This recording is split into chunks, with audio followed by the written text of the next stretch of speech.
So I'm going to put together a recipe of some ribs in a brand new Instapot cooker, pressure cooker, which is new to me. The ribs I'm gonna do in the pressure cooker at around 30 minutes on manual. I picked these up from Costco here today. You can see it looks like I have 3 of them in there. 3 sets of baby back ribs, which I am certainly not going to eat, but I will be making one of them today. The other 2 will get frozen for use in the future. Going to pressure cook with apple juice and apple cider vinegar, and when they come out I'm going to coat them with this butt rub barbecue seasoning.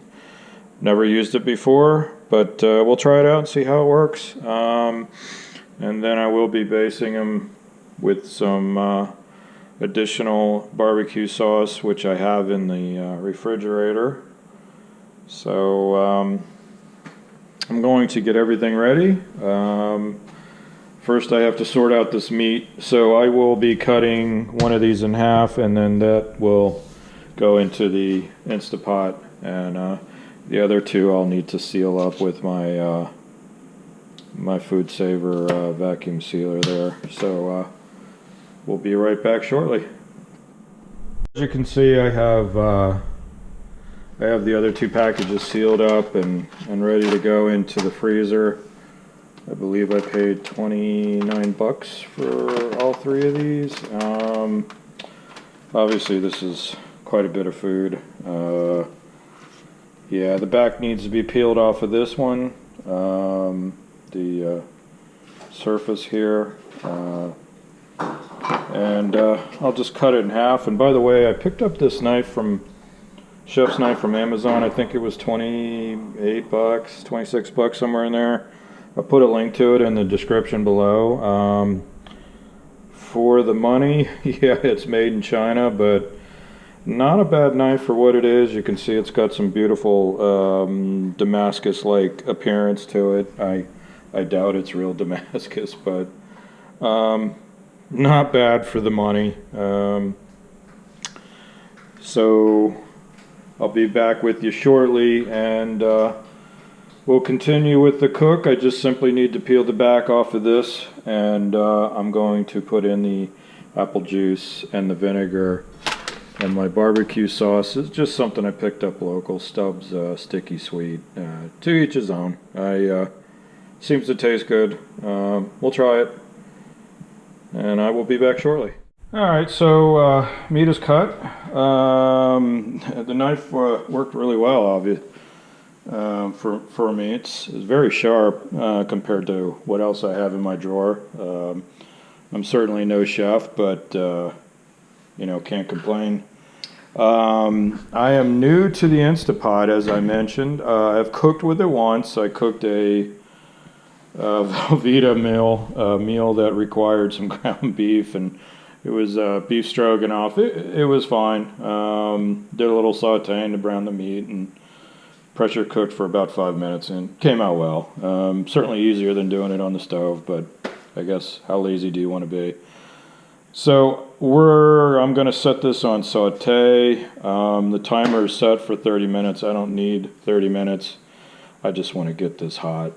So I'm going to pour about half of this container in here, or thereabouts, a little bit more. And I'm going to put the apple cider vinegar in. Just a few, and you can see I used maybe 1/3 of the container. Really, I don't think there's any hard or fast rules here. So you can see the Instapot's on, and I'm sure that symbol's telling you that it's starting to warm. So we're going to let this warm up. We'll come back to it. Smells good. But we'll come back to it shortly, and we'll put the ribs in and start the pressure cook. So I merely wanted to get the apple juice and apple vinegar warm. Really, you don't have to do this. So I'm going to hit, you can see saute is on, it's running for 25 minutes, it's run for 5 minutes. I really don't have a need to do this ultimately because, you know, obviously pressure cooking will, you know, do this for me anyhow. I just wanted to pre-warm it a little bit. So I'm going to just hit cancel at this point, and I'm going to do this completely manual. You have quite a few options on here, probably more than I'll ever use. This is a brand new Instant Pot Dual Plus. Like I said, I think I just purchased this about a week ago. I've used it once. So I'm going to go ahead and put this pork loin rib into this pressure cooker, and we will get started. So let me grab the other one. I don't think it really much matters. And actually that water, or excuse me, the cider and the apple juice is kind of warm. So like I said, I don't think it really matters. And here you can see this newer model doesn't actually show you levels of cups or anything like that. It just simply shows you when you're at the max level. Here would be 2/3 full, and we're half full, obviously well within. So I am going to, you know what, maybe I'll flip these over. You know what, they're okay as is. I'm not going to worry about it. That'll keep the tops of it in the juice, and obviously with the pressure cooking that will help as well. So we'll just simply put the lid on. Obviously we're set to venting, and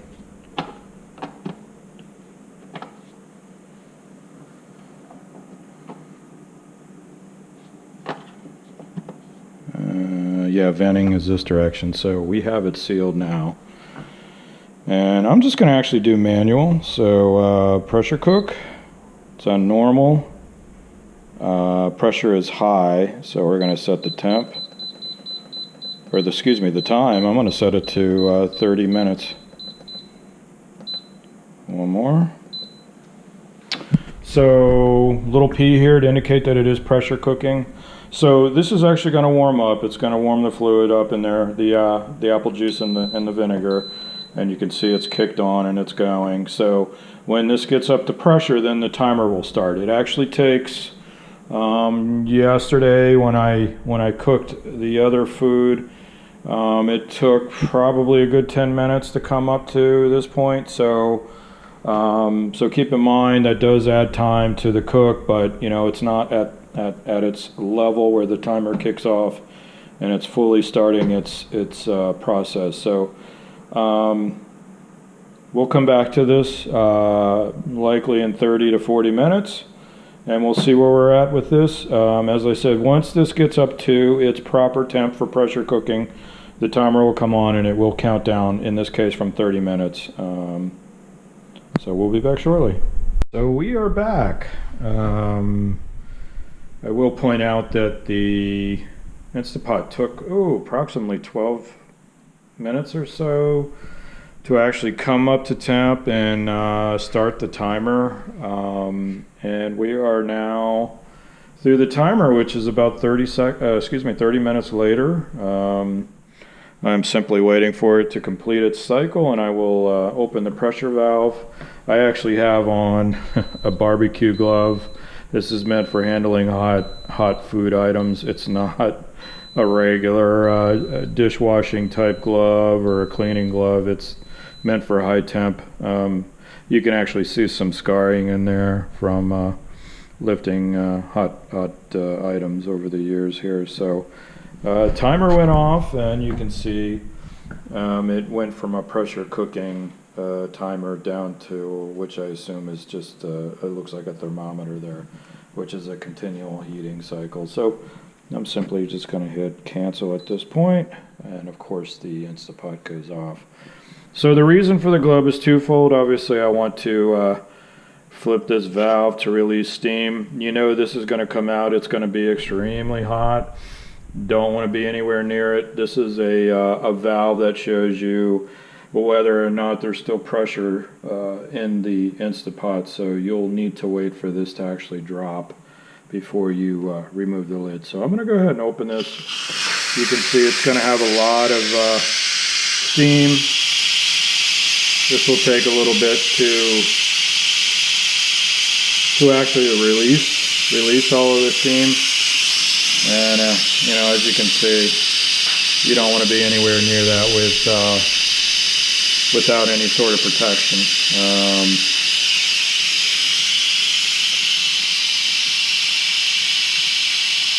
So we'll give that a few moments, and we'll see what we have.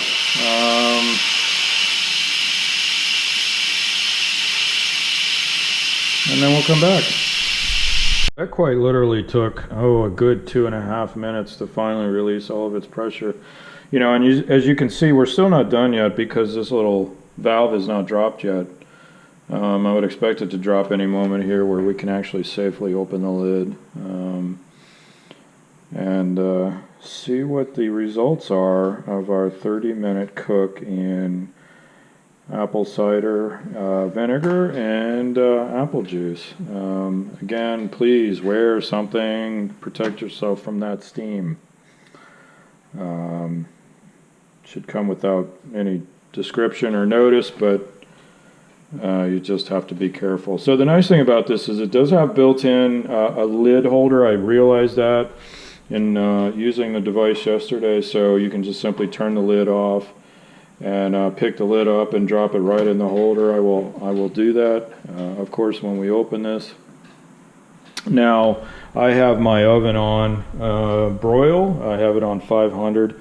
I'm actually going to do something a little different here. I'm going to put this dry rub on the ribs, put them in real briefly, and then I'm going to bring them back out and put on the Stubbs sticky sweet barbecue sauce. I like a little bit of a mixture of a dry and wet rub, wet barbecue sauce on the ribs.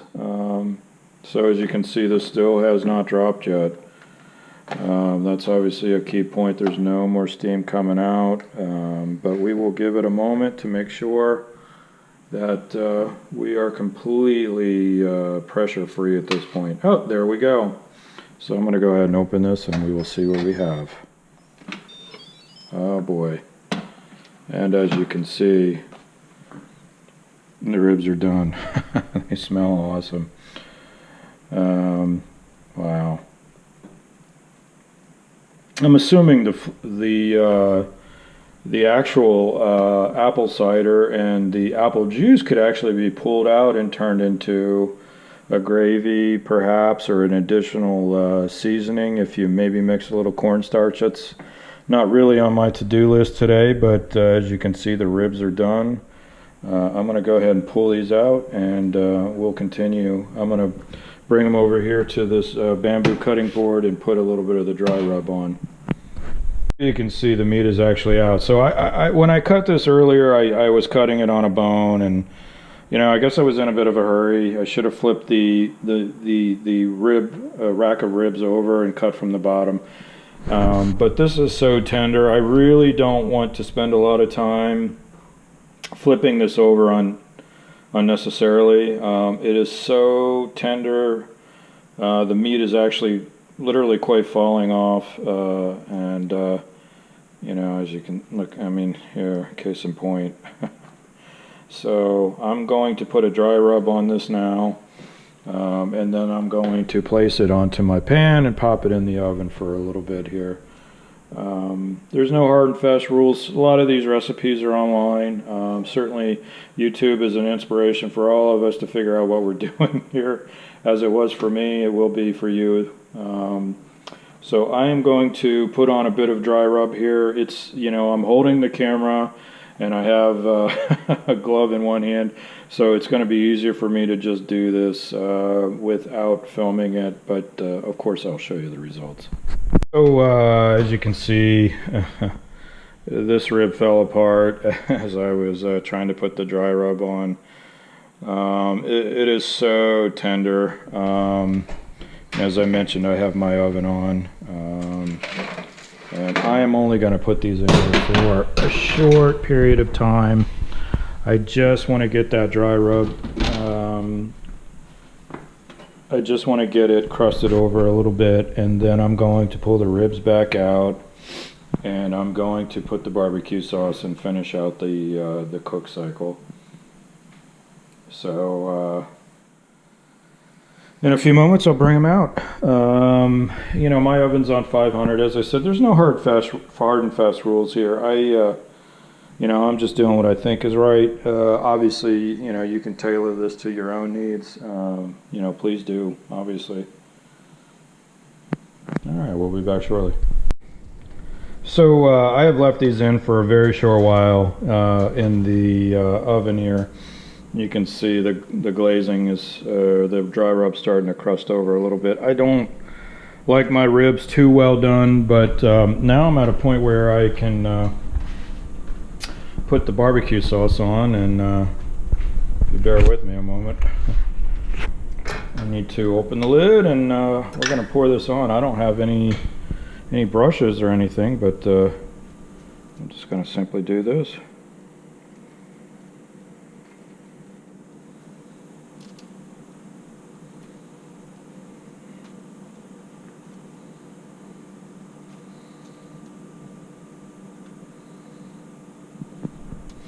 I have a spoon here that I can spread it over with.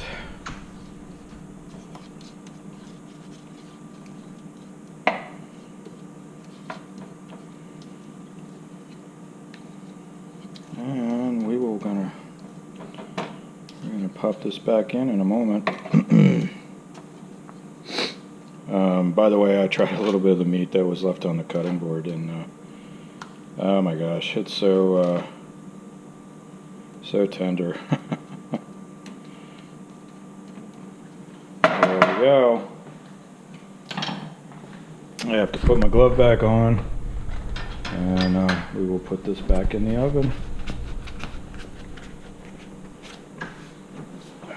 Just for a short while. And we're going to give these a moment or two to actually start caramelizing the barbecue sauce.